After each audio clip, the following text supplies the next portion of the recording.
Если мы говорим про вообще разрешение данной ситуации, я сказал, что существует 3 рабочих способа. Итак, внимание. Способ номер 1. Это для мужчин, у которых есть яйца. И они во френд-зоне оказались случайно.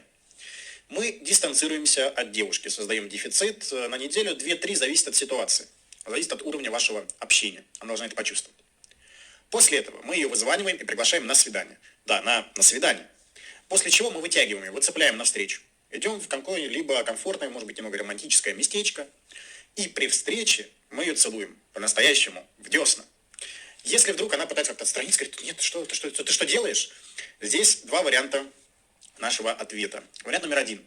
Мы смотрим на нее как на дуру. И говорим ей: ты так ничего и не поняла. И уходим. 80% того, что она побежит за нами. И здесь уже будет вопросом техники, как нам в дальнейшем уже ситуацию раскрутить. Мы ее сдвинули с мертвой точки. Вариант номер 2, мы можем ей сказать после поцелуя, когда она отстраняется, сказать о том, что, слушай, а что ты на меня смотришь? Сама меня провоцируешь. И потом целуем повторно, еще раз. Если, опять же, она поддается, отлично. Если опять отстраняется, говорим снова фразу о том, что так ничего не поняла, и начинаем уходить. Нам важно пробудить этот инстинкт у нее, друзья. И вот те рекомендации, которые я даю, это не какая-то теория. Это практика, то, что мы делали десятки раз. Потому что когда в комментариях читаем: ой, не знаю, вот в моем случае, наверное, бы это не вышло.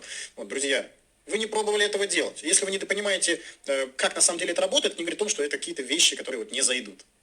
Способ номер 2. Это ситуация, когда мы начинаем взаимоотношения с другой девушкой. И начинаем умышленно, мы общаемся с ней на позитиве. Это наша любимая подруга, но теперь и времени на нее не хватает. Как так все складывается, что когда мы должны были с ней увидеться, мы вдруг видимся с девушкой. Она обязательно должна нас увидеть в компании с нашей новой девушкой, должна увидеть, насколько у нас все здорово, прекрасно, как мы ее любим, как она любит нас. Поверьте, каждая женщина – это голимая собственница. Даже в формате френд-зоны. Мы многократно это делали, вызывая ревность и потом прожимая даже сходу на секс. Работает также на ура. Здесь единственное важно вот эту вот золотую середину нащупать. То есть, понятное дело, она не должна понять, что мы это делаем умышленно и специально, хотя она все равно будет на это вестись.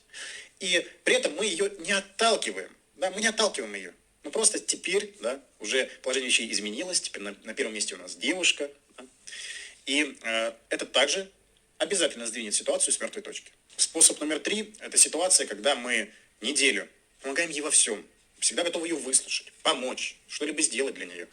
По итогу мы можем купить букет цветов, какой-либо другой презент, приехать к ней, предложить ей встречаться и добиться ситуации, чтобы она нас свела. Причем чем жестче, тем лучше. Нужно добиться не слов о том, что вот я не знаю, я точно не уверен, но ты же понимаешь, что это мы друзья, ты, конечно, близкий человек, но я бы не хотела портить нашу дружбу отношениями, да, такое тоже можно часто услышать. Нам нужно услышать ответ «нет». После этого мы пропадаем из ее жизни, в принципе, с ее радаров. То есть, в принципе, начинается игнор. До какого момента он, собственно говоря, продолжается? До, скажем, существенного сближения со стороны девушки. Здесь уже нужно смотреть динамику. Она будет сначала пытаться сближаться, потом она будет злиться и молчать. Ну, а спустя время, месяца 1,5-2, не раньше, она на сближение уже пойдет. И вот здесь нужно уже будет брать быка за рога. Ну, точнее, подругу свою за рога. И уже с этих позиций также можно будет двигаться уже дальше. Хочу бонусом дать одну рекомендацию для мужчин, которые считают себя безнадежными. Самообладание которых не позволяет следовать выбранному плану действий. Что вам делать? Вам нужно делать все наоборот. Возникает какое-либо желание, ты с ней как бы дружишь, возникает желание, допустим, ты хочешь ее поцеловать, но ты обычно не целуешь. Поцелуй. Она тебя о чем-то попросила, ты не хочешь ехать, но обычно ехал, не едь. Тебе надоело слушать сопливые истории относительно ее нынешнего парня, не слушай. Поверь, это уже будет более эффективно, чем то, что ты делаешь сейчас, когда держишься за эту дружбу, пытаешься вызвать у нее расположение. Может быть, она оценит, как ты к ней относишься, это заставит ее задуматься о том, что ты подходящий мужчина. У вас могут быть договоренности о том, что вы там, может быть, когда-то в будущем будете вместе, может быть, это будет реализовано. Это все полнейшая лажа, друзья. Поэтому не боимся. Не нужно бояться разорвать вот эту якобы дружбу и начинаем уже действовать.